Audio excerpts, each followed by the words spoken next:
everyone. I'm Andrea, PGY3 in EM. And today is actually ID week. That's the theme, ID in immunology. So we're talking about the immunocompromised pediatric patient. Before I start, just thank you to Dr. Khan, Howe, and Willis for looking at my slides. Okay, so today we're going to talk about basically we're going to go through a couple of cases, and we're going to talk about 3 cases. One is just general neonatal immunodeficiency, which is in like the normal neonate. And then we're going to talk about B-cell immunodeficiencies, T-cell immunodeficiencies, and just briefly touch on acquired ones. We're going to go over immune system physiology and look at the epidemiology of immunodeficiencies in Peds. And a little bit of management, and then how to suspect it in a pediatric patient when you're in the ER so you can refer them appropriately. Okay, so the first case is a real case of a newborn, 5-week-old newborn. Mom comes in, says that the baby had a fever of 101.7, and the pediatrician said to go to the emergency room. Vital signs, heart rate. Anybody wanna, we always do this in peds. Are those normal vitals? Anyone? Bueller?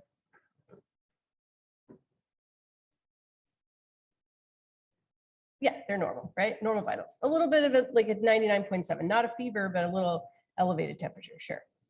So a 2-month-old, 40-week female, born normal spontaneous vaginal delivery, uncomplicated pregnancy, brought in by mom via car for fever to 101.7 rectally 4 hours prior to arrival.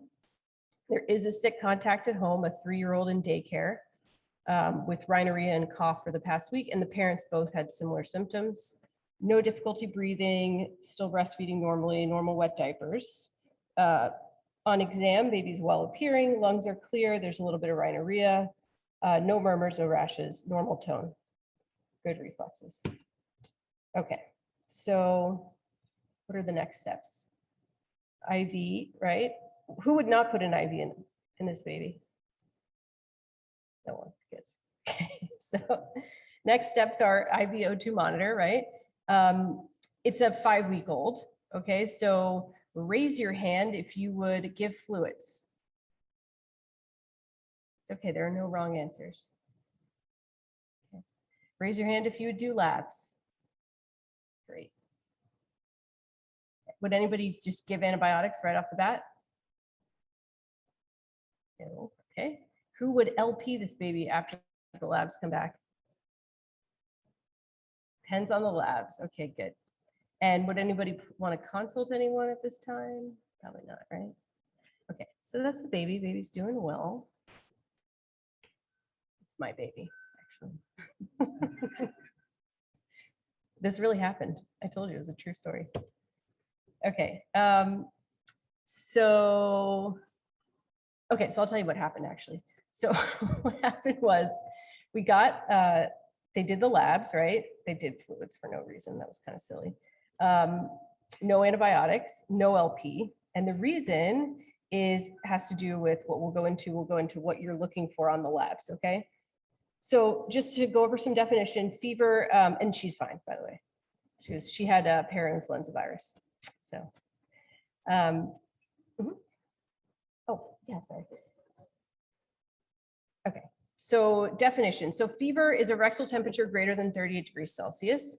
Okay, and you might have heard this term before, SBI, serious bacterial infection, right? That's UTI, bacteremia, or bacterial meningitis. IBI is an invasive bacterial infection, so bacteremia and or bacterial meningitis, okay? So all newborns are immunocompromised, right? The immune system is not fully developed at birth. They are especially susceptible to encapsulated bacteria because those require antibodies to the opsonization process, and you need antibodies. And a lot of the development of like your full suite of antibodies doesn't happen right away. Also, the reason why kids get so many boosters for their vaccines is because they get a vaccine and then the immunity wanes and they have to get another one in order to create that immunologic memory. So the innate immune system, if you guys remember this from like step 1 era, like the TLR, the monophils, the neutrophils, those are all there. Complement and cytokines are low because I think that's largely because those are produced in the liver, and the liver's changing its function in the newborn period as well. There's a transition from a regulatory T cell dominated profile to one more focused on host defense. So the T cell function is not great for defense against viruses. And the response to helminths is greater than to, the sort of normal pathogens that we see like bacteria and viruses. And also the lymphoid organs are less mature until about 4 months. So common bacterial pathogens in babies, this has changed over time with those guidelines about, whether you LP or do labs and all that stuff. We've come out with new vaccines and things have changed with time, right? We have different bacterial pathogens that are more common today. So the most common is E. coli. GBS is less likely now because, we do the screening in women during pregnancy, and they're usually treated if they need to be. So that's less common, but it's something you should always think about and keep on your differential. There's Staph aureus, strep pneumo, Klebsiella, and Salmonella. So there really is, all this comes from that paper that came out with the new guidelines on, I think it was in 2019, am I right? Is that right? Yeah. The guidelines on how to deal with neonates with fever. And the big change was that it breaks down by age. They have 3 different subgroups for what you should do now, right? It used to be just 2, I think it was 2 subgroups, and then they created a 3rd subgroup in terms of age because they found real differences between so there's an 8 to 21 day group, and that's in blue. So you see the incidence of SBI is much higher than it is from 29 to 56 days. And then there's that little period of 22 to 28 days old where it's definitely less than the 8 to 21 day old group. But it's still the incidence is still higher than in the older group. So the easiest case is an 8 to 21 day old, right? Because you're going to LP that baby, you have to. So you're going to do a UA, blood cultures, you're going to look at the IMs as the inflammatory markers. We'll go over that in a second. And you're going to LP the baby. You're going to give IV antibiotics and admit. Does anybody have a case? I don't know, any of the Peds people have a case where they didn't do that? Or is that just, yeah, you're always going to do that? Okay. And consider HSV if they're high risk. So you, in addition to giving antibiotics, you may consider acyclovir, right? Sorry, this is so small. There's like no better way to do this, but just look at the paper. But there's basically an algorithm. You look up the paper, you look at the algorithm, and it's very straightforward what you're going to do with that baby, okay? The 22 to 28 day old, you may or may not LP, okay? You're still probably going to admit the baby for observation. If you do give antibiotics, you might DC them before the final blood culture results are in, but you're going to be giving antibiotics most likely in this group. And the LP is, it's basically dependent on the inflammatory markers, which we'll talk about, how the baby looks, and also whether they can follow up, right? All those things are very important. So this is the last group. This was the group that my kiddo was in. So they look at the IMs, right? If they're well appearing, they can be discharged without an LP if the IMs are normal. If you LP, you can still discharge if the CSF is negative. You still send the blood cultures in the urine and you make sure that there's close follow-up. I just want to point out here that the guidelines, when they talk about these abnormal IMs, they don't stipulate how many should be abnormal or like if there's one that's abnormal. So like in my own personal case with my kid, her white count was 17,000 and she had the fever, right? And her CRP was like 11, I think. So they were concerned about that and initially wanted to do an LP because the white count, but then on consultation with pediatric infectious disease, I don't know why they consulted Peds ID, but they did. And Peds ID said, wait for the ANC to come back and also wait for the ProCal. And based on those, and also the viral panel, and based on that, then they could decide whether to LP or not. So they did that. And the ANC was normal, the ProCal was normal. So, a white count of 17,000 is very possible with a viral infection, right? So use your judgment is kind of the take home. Also, just keep in mind though, that a positive respiratory viral panel doesn't eliminate the risk of SBI. So if you get that positive respiratory viral panel, but the kid looks terrible, go with your gut. That may not be all that's going on. You can have a concurrent SBI with a respiratory virus. So, okay, so that's that. Any questions about the newborn stuff before we move on?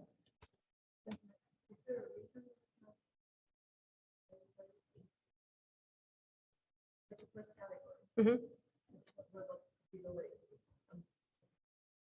Wait, the first, is there, yeah, that's a good question. I was wondering that too. Is it Peds people? Do we know? Well, the question is, sorry, what about the first 8 days of life? Why is there no algorithm for that?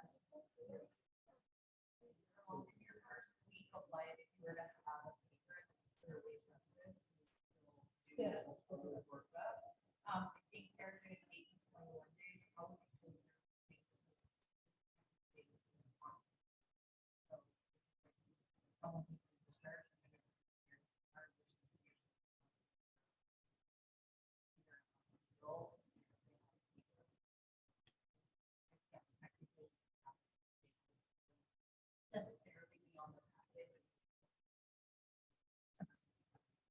So answer is you'd still do the same thing for anyone under 8 days old, same as the 8 to 21 day.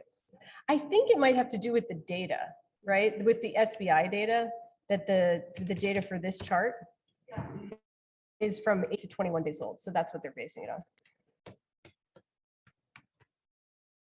Okay, so next case is a 2-year-old with fever. So my son has a fever and cough for the past week and it got worse today. These are the vitals. These are a little more abnormal, right? So temperature is 102.7, the O2 sat's 88%, respiratory rate is high, blood pressure is a little bit low, right? And the heart rate's a little bit high. So this is a 2-year-old male, fully immunized, but he has had frequent ED visits for sinusitis, otitis media, and gastroenteritis. He's had pneumonia 3 times in the last year, and he's coming in with cough and fever for a week, and now with difficulty breathing for a day. Tried his brother's albuterol inhaler, didn't help. A little bit of decreased appetite, decreased wet diapers. On exam, the baby, or the 2-year-old, is alert and oriented, does appear a little bit small for his age, and is tachypnic, suprasternal retractions, productive cough, no stridor, tachycardic without a murmur. And then you do note some decreased breath sounds over the left middle lung. So you do the same things, IVO2 monitor, especially for this kid because they're satting low, right? You're going to put them on oxygen. Kid is probably heading towards a PICU admission, right? So you're setting them all up for that, and then you're just sitting there and you just decide to play with that growth tool on Epic, and you see this. So you're like, yeah, he really is small for his age. He's kind of fallen off his growth curve, normal at birth, and then it's been sort of slowly falling off. So this would be when you see that abnormal growth curve, and we're going to talk about this in detail at the end, but you see the big key thing is recurrent infections, right? And being diagnosed with pneumonia 3 times, right, in the last year. That's a lot of pneumonia, and falling off the growth curve. Then you're going to maybe think about an immunodeficiency. So the average age actually this is a rare diagnosis, and I'm only using it because it's like a good way to split it up and talk about B cell versus T cell. So you may not ever encounter this, but you could have somebody with a B cell immunodeficiency that's not, a gamma globulinemia. The big key thing here is the failure to thrive. The falling off the growth curve is a big differentiating factor. So these kids are going to be healthy at birth because they have placentally acquired maternal IgG, and then that wanes, right? They're going to start presenting with recurrent infections after 6 months. There is one exam finding, which is you may find absence or near absence of tonsils and adenoids. And you may actually still have lymph nodes because they do have T cell hypertrophy. They are most prone to encapsulated pyogenic bacteria, similar to newborns. The most common bugs for them are going to be strep pneumo, Haemophilus influenza type B, Streptococcus Pathogens, and then Pseudomonas. They may have chronic gastroenteritis because they're also susceptible to viral infections, okay? And if you see a kid with an enteroviral meningoencephalitis, which is a pretty rare thing, you might, it's something they maybe think about. They may have a primary immunodeficiency. The mainstay of treatment is immunoglobulin replacement, but they only get IgG, so they're still susceptible to infections where you would want to have IgA or IgM to fight the infection. They are not able to get live viral vaccines, okay? So they will be under vaccinated. So B-cell immunodeficiencies account for 50 to 60% of all primary immunodeficiencies. It's humoral immune deficiency. There's A-gamma globulinemia. There's also just two other examples are selective IgA deficiency, which is the most common primary immunodeficiency, 1 in 300 to 1 in 1,200 in Caucasian populations. These people, though, are mostly asymptomatic. They may have recurrent GI or respiratory infections, but they're usually asymptomatic, so you may not encounter that. Then there's common variable immunodeficiency, which has two peaks for diagnosis. One is during childhood, and the second one is when they're older, 30 to 40 years of age. Similar to A-gamma globulinemia, they'll have sinopulmonary tract infections. They may have inflammatory bowel disease, autoimmunity, and granulomatous disease. There's also people who have issues with like switching to certain types of antibodies. So they could make IgG1, but not IgG2. So there's different kind of levels of immunodeficiency that you could encounter, but those are more rare. Okay. So we have another case now. So this is fever in a 6-year-old. A 6-year-old daughter has green mucus and fever. Heart rate's a little elevated, febrile, normal O2 sat, normal respirations. So 6-year-old, oh, sorry, that's supposed to be female. Female with recurrent sinusitis, developmental delay, nasal congestion, cough and fever for a week, facial pain, mild productive cough. The kid is alert and oriented, has nasal congestion, lungs are clear, and there's a pansystolic murmur in the left sternal border. Here's a picture of your patient. Anybody notice anything abnormal?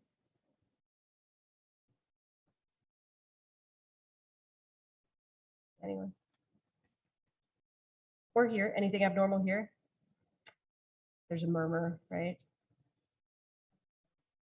Okay, good. Tachy, febrile. Going back to the face again.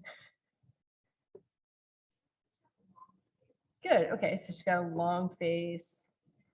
There's also that hypertelorism, right? The eyes are a little bit far apart and they're a little bit downward turn, or they're actually a little bit hooded is a term I saw, hooded eyes.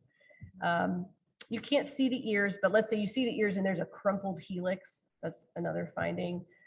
There's a tall nasal root and bridge with a bulbous nasal tip, and there's a small mouth. So these are some findings. Okay, so you get labs on this kid, and the white count is 12, and there's a little bit of lymphopenia. You notice the calcium's a little low, and their CRP is 17. Any thoughts on what this child might have? Not Rosie. Anyone? Okay. Oh, I hear it. I hear it there. Say it. Just say it. Yes, DiGeorge. Okay, good. DiGeorge syndrome. So DiGeorge syndrome, we don't often think about it as an immunodeficiency, but it has an immunodeficiency component to it, right? So it's 1 in 4,000. It's the most common. What is it? I think it's the most common, like, of the 22q11 gene, gene deletion syndromes. It's the most common. It's usually de novo, so it's not usually inherited. There are cardiovascular malformations, so that's why the kid had a murmur, right? They can have tetralogy, a ventricular septal defect, interrupted aortic arch, truncus arteriosus, or a vascular ring. There's immunodeficiency, T-cell lymphopenia, delayed IgG production, because there's usually thymic hypoplasia or complete DiGeorge's complete aplasia. They will have dysmorphic face with low set ears, hypertelorism, downturning eyes, and micrognathia, which is like small chin. There's going to be there may be palatal defects, velopharyngeal insufficiency or cleft palate, endocrinologic abnormalities like hypocalcemia because there's hypoparathyroidism. And then there's oftentimes neurodevelopmental issues. They could have mild to moderate delay. 20% have autism spectrum disorder, 25% psychosis. I'm not sure what they meant by that. That was from a textbook. I don't know what that, like, is that like a psych diagnosis, just psychosis? I don't know, maybe psychotic mental health issues. And then ADHD, 50%. So there's two types. There's complete DiGeorge and there's partial DiGeorge. So in this case that I created here, this would be a kid with partial DiGeorge because if you have complete DiGeorge and it's not treated, they basically have the same immune system as the bubble boy, like the SCID, and their life expectancy is less than a year. So if it's not identified at birth, it's going to be fatal within the first year of life if you have no thymus. Most kids with DiGeorge have partial DiGeorge and they have some thymic tissue. If you do have complete DiGeorge, you can get a thymic transplant. They put it in your quadriceps, actually. They don't put it in the same spot, so you will never have a thymus on chest x-ray, the thymic shadow. They also do stem cell transplant if you can't get to a center that does the thymus transplant. So those are the options for people with complete DiGeorge, but that's required. Otherwise, you can't live normally.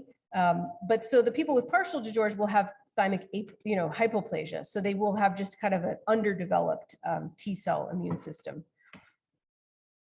So, yes.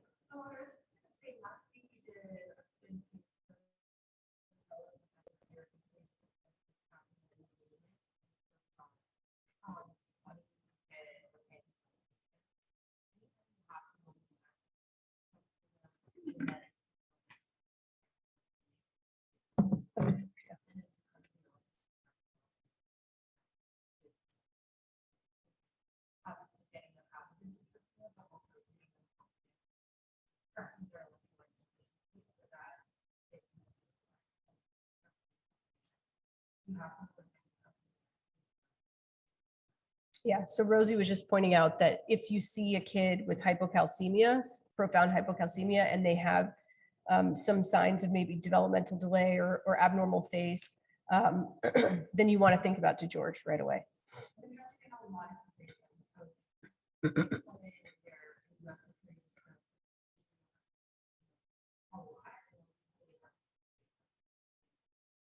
Okay, they also tend to have a lot of secretions if you need to work on their airway.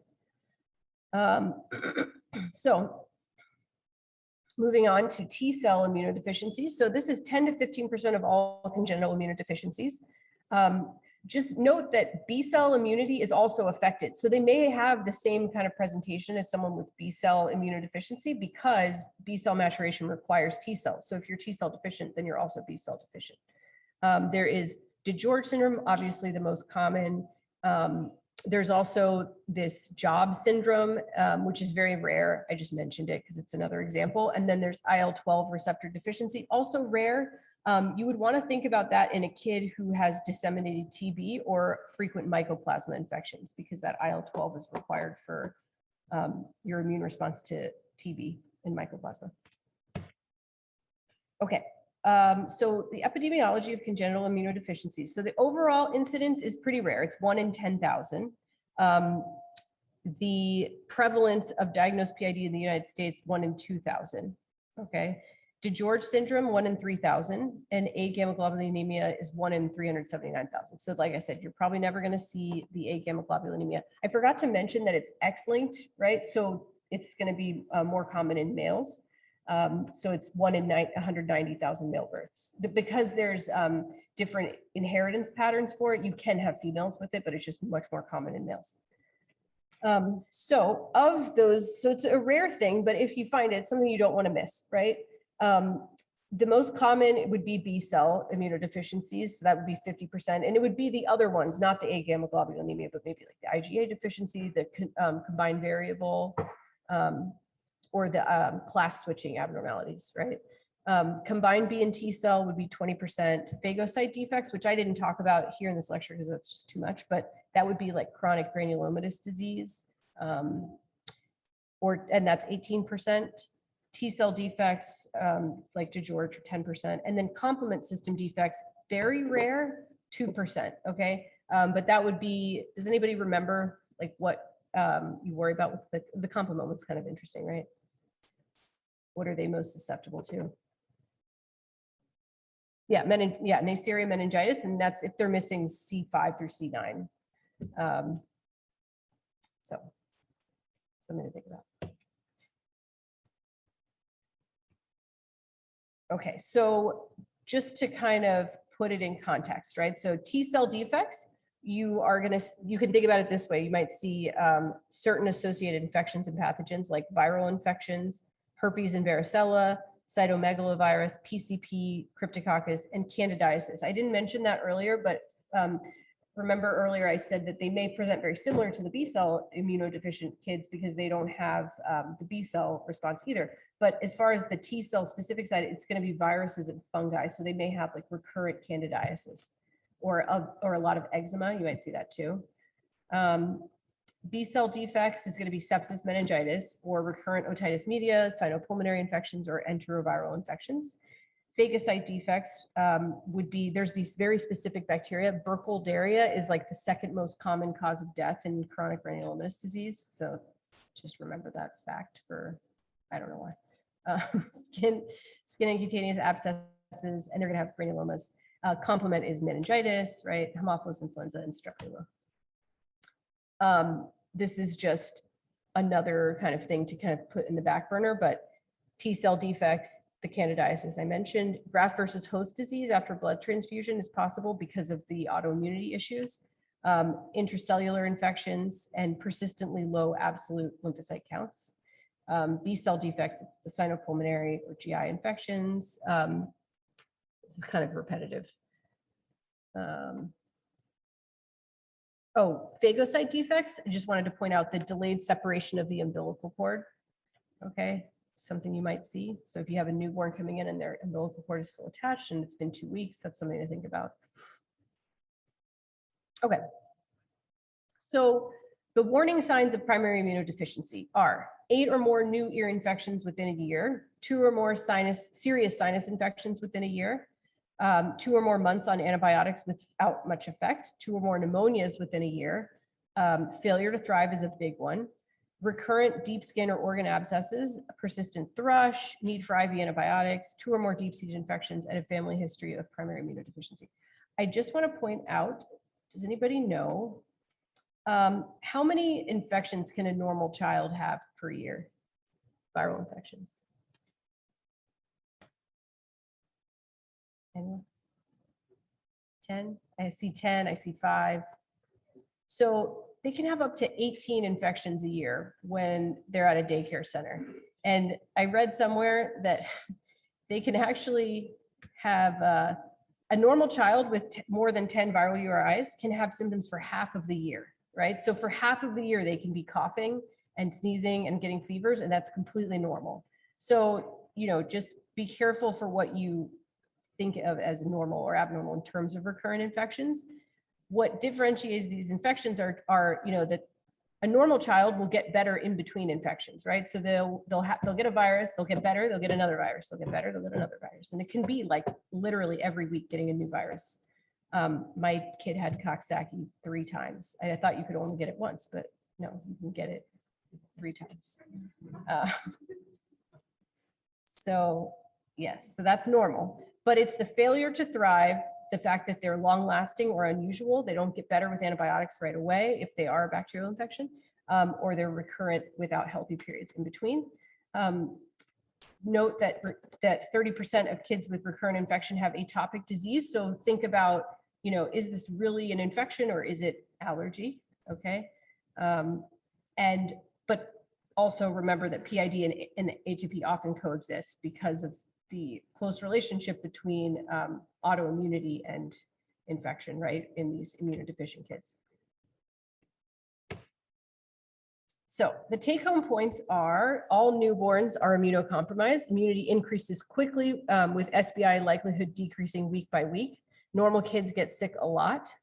The warning signs for primary immunodeficiency, we just went over that. B cell deficiency, think of bacterial infections. T cell is going to be bacterial, but also viral and fungal. Management includes early antibiotics. Immunoglobulin therapy may be indicated. And immunodeficient kids are often under-vaccinated because they can't get the live vaccines, and also their immunity wanes so quickly. So that's it. Any questions? Hey, Andrea, it's Jen Chow. I just wanted to point out, like, I think that was great. And I think the biggest thing is, sort of when things don't, seem like a little more than they should be.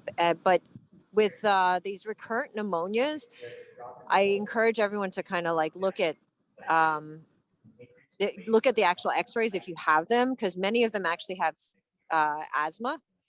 And, it's because you can't tell the difference between atelectasis and pneumonia. Okay, so just for the most frequent thing. The drop in, it's drop in height is more concerning than the drop in weight. If they both drop together, it's probably could be just an organic reason, but if there's a drop in height, that's more concerning. Anything else? Comments, questions? Yes. Clearly, I mean, it's really important for us to kind of be screening and be aware of that. In the acute phase of the bacterial infection, IgG infusion acutely, whether acutely no or antibiotics. Yeah, so this is about the immunoglobulin in the ED, or getting them access to immunoglobulins. Like, when would you want to think about that? So definitely it's dependent on the condition they have. So if your suspicion is high, or they have a gamma globulinemia, they're going to need, for sure, they're going to need immunoglobulin therapy. As far as, maybe you guys in Peds can weigh in more on this.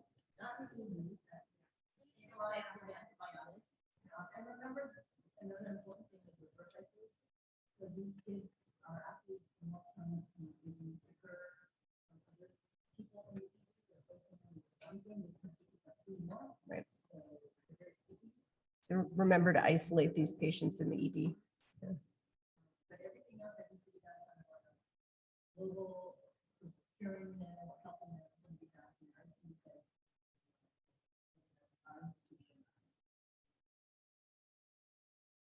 I think if they're really, I think the answer probably is like, do we have, but we can give immunoglobulins, right, on the Peds floor? Yeah. So I guess, yeah.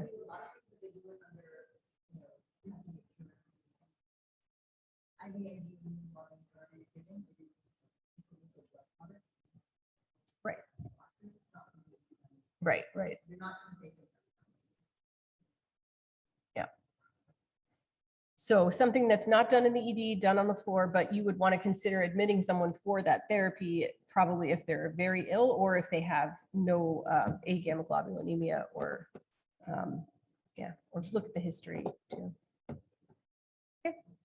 The important thing I think is this infection, especially chronically. I saw a whole place in the Brooklyn Free Clinic last month of a young woman, like 18, 19 years old, who's been having these terrible skin infections for a long time. And turned out she had probably DiGeorge Syndrome. You just want to suspect it and refer them to, we refer them to the IV people and the urine people. So Dr. G just said he picked up somebody with, turned out to have DiGeorge syndrome in the Brooklyn Free Clinic, and they had recurrent skin infections, right?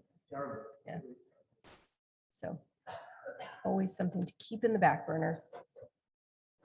And there, yeah, you would refer them to Peds Immunology, right? Or ID. I was kind of confused about that. Both? Would allergy immunology treat these patients primarily, or would it be an ID doctor? It would be allergy immunology. Yeah. All right.